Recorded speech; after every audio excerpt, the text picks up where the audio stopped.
Assalamualaikum warahmatullahi wabarakatuh. Kami calon guru penggerak Angkatan 9 dari Kabupaten Karanganyar akan melakukan demonstrasi kontekstual modul 2.3 coaching dalam supervisi akademik terdiri dari pengamat atau observer, lalu coach, dan juga koci. Bersama saya yaitu Dwi Ngatmono dari SMK Negeri Jinawi beserta rekan saya Reni Fajarina Sarjana Pendidikan dari SMA Negeri Kerjo. Dan rekan saya Ibu Sri Suyanti, Sarjana Pendidikan dari SMP Negeri 2 Kerjo. Nah, berikut profil kami bertiga. Selamat menyaksikan.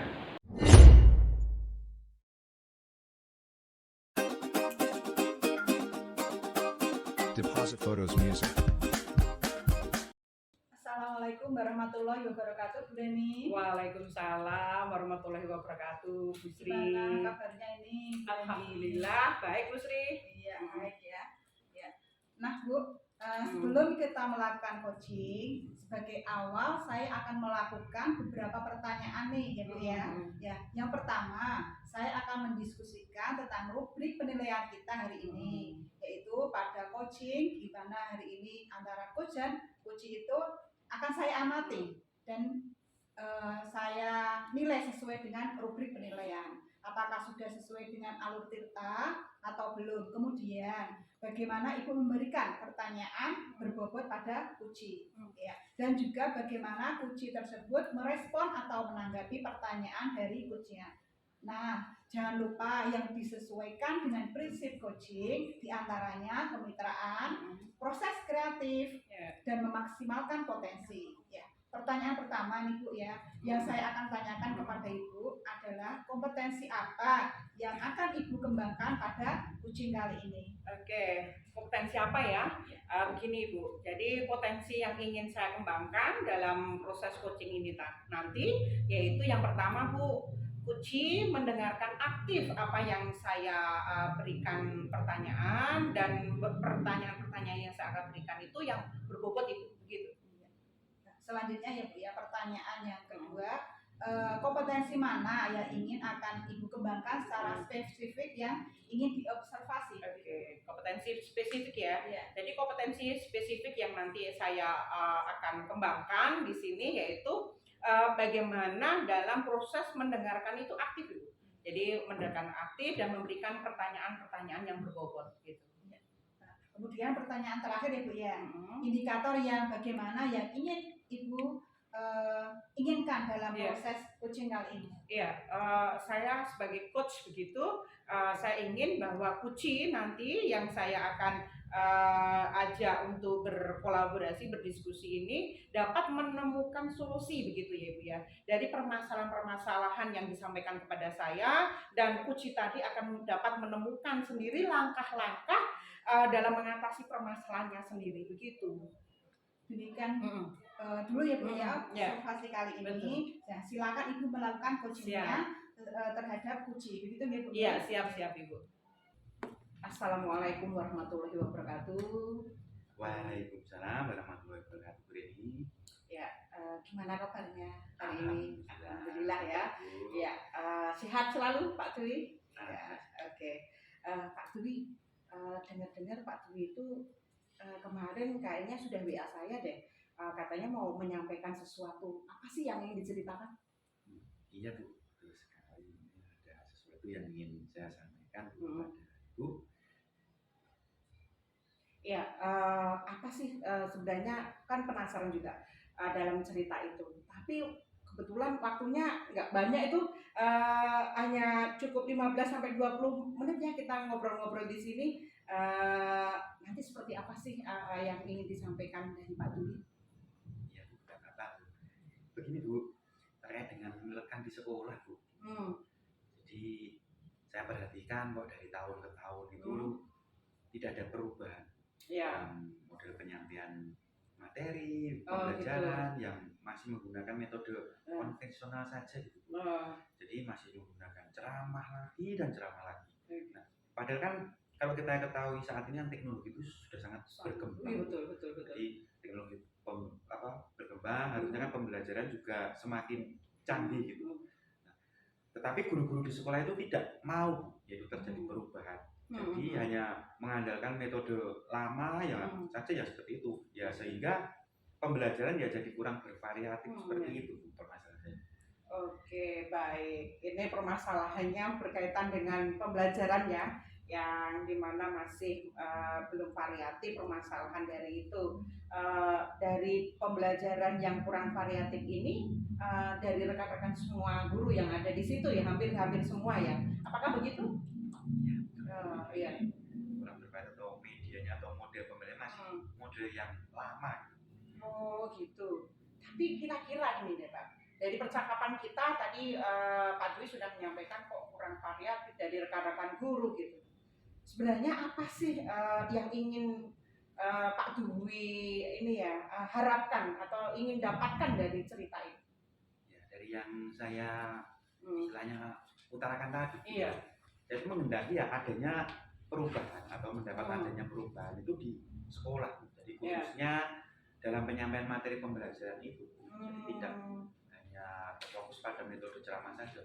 Oke, ya saya sudah paham ini. Jadi penyampaian yang tadi Pak Dwi ini ya ceritakan, ingin ya Pak Dwi kok guru-guru jangan sampai lah cuma hanya metode-metode itu saja yang diharapkan. Jadi ada perubahan. Nah sekarang kira-kira perubahan apa sih yang Pak Dwi ingin dapatkan dari rekan-rekan dan juga Pak Dwi sendiri? Ya, saya menghendaki ya adanya perubahan misalnya dalam penyampaian metode atau media pembelajaran yang lebih istilahnya bervariatif. Jadi misalnya saja yaitu menggunakan berbagai aplikasi pembelajaran seperti Quizizz. Padahal kan saat ini di era sekarang ini kan hal seperti itu kan sudah hal biasa Sudah untuk biasa ya. segi di pendidikan. Atau istilahnya minimal hanya sekedar slide atau presentasi PowerPoint itu juga sudah lebih baik daripada hanya mengandalkan yaitu metode ceramah saja tanpa adanya media apapun. Jadi ya supaya lebih bervariatif gitu. Jadi peserta didik nanti ya juga bisa menerimanya dengan senang gitu. Iya ya. Dari cerita ini ya, itu yang disampaikan dari pembelajaran yang sudah dilaksanakan di sekolah Pak Dwi ini, pembelajaran yang disampaikan yaitu harusnya menggunakan variasi model-model pembelajaran ya yang dikatakan itu. Itulah kondisi idealnya kan begitu ya, karena sesuai dengan perkembangan zaman. Terus kemudian kita harusnya berada di level 10. Kira-kira sekolah Pak Dwi ini yang sekarang ini di level apa ya? Ya kalau melihat kondisi saat ini ya dengan istilahnya kondisi seperti itu kondisinya itu masih ya kisaran di level 5. Level 5 ya? Iya. Jadi karena di sekolah itu kan lebih banyak guru-guru istilahnya guru-guru yang senior. Ya. Jadi yang istilahnya mungkin ya sudah nyaman. Ya. Jadi ya untuk meningkatkan ya mungkin ya perlu polesan-polesan seperti itu. Oke. Level 5 ya Pak Dwi ya, saya catat ya, level 5. Oke, dalam kondisi sekarang ini kira-kira berapa sih yang ingin Pak Dwi dapatkan dari level 5 agar perubahan memaksimalkan level 10 ya. Jadi kira-kira perubahan yang ingin Pak Dwi harapkan itu level berapa ini? Ya, kalau karena dari kondisi seperti ini ya Bu ya, saya menghendakinya ya mungkin kalau level 10 kan tingkatannya sangat iya, betul. Tapi melihat dalam kondisi seperti ini ya, saya menghendakinya ya minimal ya atau minimal maksimal ya level 7 lah Bu. Jadi ya karena kalau ke level lebih tinggi ya memang agak sulit Bu, yaitu mengingat tadi yang saya utarakan tadi. Jadi ya mungkin level 5 ini ke level 5 ke level 7 itu ya mungkin Bu untuk dilakukan. Oke. Harapannya ada peningkatan dari level 5 ke level 7 ya. Nah, level 5 sampai ke level 7 itu mesti kira-kira bagaimana sih untuk menciptakan adanya perubahan? Jadi kira-kira apa sih yang Pak Dwi lakukan agar tercipta dari level 5 ke level 7 itu? Dari hal tersebut sebenarnya saya sendiri ya masih istilahnya memikirkan apa ya yang harus dilakukan ya. Tapi dari hal tersebut saya ada rencana atau tindakan yang bisa saya perbuat, tapi mungkin semacam kegiatan istilahnya apa ya, mentoring gitu. Atau seperti pendampingan individu, yaitu antara saya dengan rekan guru, istilahnya secara face to face itu Bu. Ya nanti ya bergantian gitu. Oke. Ya, face to face atau mentoring begitu ya. Jadi rencana kedepannya akan adanya mentoring atau pendampingan. Nah, kira-kira nih selain itu tidak di dalam pendampingan atau dalam mentoring itu yang diterapkan Pak Dwi dengan teman-teman dalam perubahan nanti apa sih yang akan disampaikan? Penyampaiannya bagaimana? Ya mungkin selain dengan mentoring ya Bu, ya nanti pastinya saya juga melakukan kerjasama dengan pihak sekolah, itu nanti konsultasi dulu dengan kepala sekolah atau dengan wakasek kurikulum itu untuk membuat semacam kegiatan pelatihan atau kegiatan workshop gitu Bu, yang tujuannya nanti yaitu untuk peningkatan kompetensi guru Bu. Jadi khususnya yaitu dalam hal penyampaian materi pembelajaran menggunakan media-media yang bervariasi. Oh ya, berarti begini Pak Dwi. Jadi pengen ya dengan merencanakan tentang mentoring pendampingan itu juga dengan adanya pelatihan workshop yang nanti Pak Dwi ingin menyampaikan pada kepala sekolah dan waka kurikulumnya di situ. Nah, sekarang kira-kira nih Pak Dwi yang lebih nyaman atau lebih cepat terrealisasi yang mana nih? Untuk saat ini sepertinya mentoring ya Bu ya. Jadi karena kalau untuk yang pelatihan atau workshop itu kan perlunya adanya persiapan terlebih dahulu yang matang gitu. Terus ya juga waktu yang tidak sebentar Bu. Jadi kemungkinan juga memerlukan biaya, harus mencari narasumber, juga kompeten. Jadi untuk saat ini mungkin yang lebih nyaman dilakukan yaitu itu tadi proses mentoring ya, karena yang cepat gitu ya, tidak butuh waktu yang lama, biaya juga dan sebagainya. Oke, mentoring ya Pak ya, kegiatan mentoring itu kira-kira Pak Dwi memerlukan support atau memerlukan bantuan siapa saja ini nanti? Untuk tahapan mentoring ini nanti apa sih dia? Saya nanti ya mungkin minta bantuan rekan guru di sekolah. Jadi memang yang istilahnya dia itu ahli di bidang IT atau menggunakan pembelajaran itu yang sudah bervariatif di sekolah. Jadi semisal yaitu sebagai percontohan gitu Bu.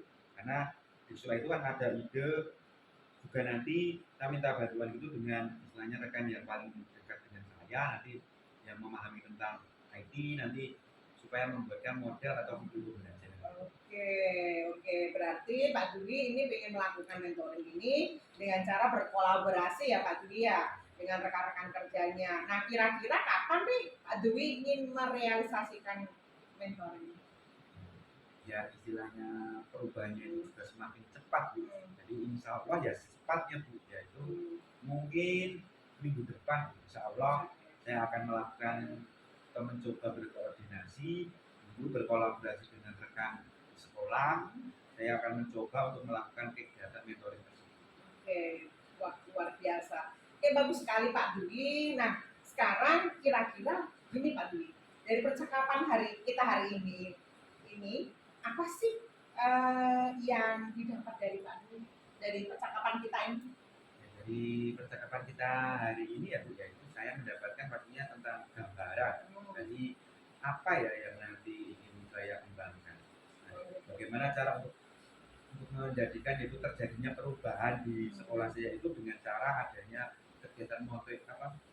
Kemudian dibantu juga dengan rekan guru sekolah yang memang memiliki keahlian dalam bidang pemanfaatan media pembelajaran. Karena kan saya menghendakinya yaitu model pembelajarannya itu lebih bervariatif ya. Oke.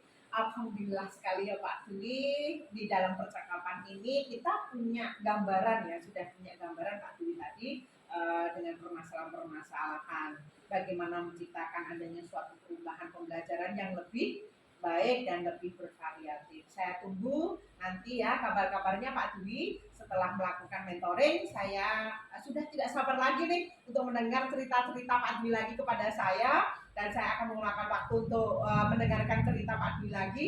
Mungkin percakapan untuk hari ini kita cukupkan sekian ya Pak Dwi, karena saya ada acara berikutnya begitu.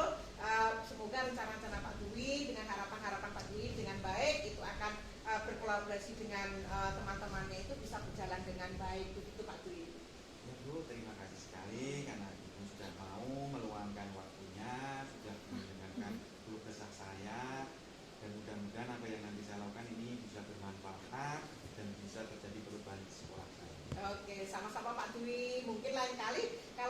yang ingin diceritakan, kita bisa langsung ngobrol atau hubungin saya ya Pak Dwi ya. Semoga kita bisa ngobrol di lain kesempatan begitu. Oke Pak Dwi, karena saya ada kegiatan yang lain, saya pamit dulu begitu. Wassalamualaikum warahmatullahi wabarakatuh. Waalaikumsalam warahmatullahi Assalamualaikum Bu Reni. Waalaikumsalam Bu Sri. Bu Reni tadi sudah melakukan coaching ya? Iya, betul betul. Nah, sebelum Ya. penutupan ya Bu ya, saya akan menanyakan beberapa pertanyaan ya pada pasca observasi ini. Yang pertama, apa saja yang sudah Ibu lakukan pada saat melakukan coaching terkait indikator ketercapaian yang diinginkan? Oke, iya Bu, tadi saya sudah melakukan coaching ya. Pada waktu itu coaching yang saya lakukan yaitu dengan alur tirta Bu. Jadi menanyakan tujuan, identifikasi, rencana aksi, dan tanggung jawab.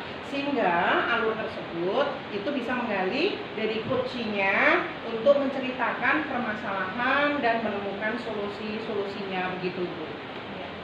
Oke Bu Reni ya, menurut saya sebagai observer itu ya, tadi proses coaching tadi ya Bu ya, Ibu sudah berjalan dengan baik dan juga proses alurnya juga Ya. sesuai dengan alur cipta itu ya. Ya. Dan juga Bu Reni sudah berusaha menggali dengan beberapa pertanyaan-pertanyaan Ya. kepada Pak Dwi Ya. sehingga Ibu bisa menemukan solusi dari permasalahan. Dan juga coaching juga tadi sudah melakukan sesuai dengan prinsip coaching ya Pak ya, ya Bu ya. Ya, betul. Pertanyaan terakhir ya Bu ya, sebelum kita tutup yaitu kompetensi apa lagi yang ingin dikembangkan berdasarkan hasil melakukan coaching yang barusan dilakukan. Ya, terima kasih Bu. Jadi kompetensi yang ingin saya lakukan yaitu dengan cara lebih memahami lagi Bu. Jadi lebih memahami proses kita sehingga saya nanti akan melakukan coaching itu akan lebih baik lagi ke depannya. Itu harapan saya. Ya, luar biasa sekali Bu Reni ya. Itu semoga kedepannya kita bisa melakukan coaching dengan lebih baik lagi ya Bu ya. Ya, betul. Demikian observasi kita kali ini sehingga semoga akan bermanfaat. Untuk itu kita tutup dengan wassalamualaikum warahmatullahi wabarakatuh. Waalaikumsalam. Terima kasih Bu. Sama-sama Bu Reni.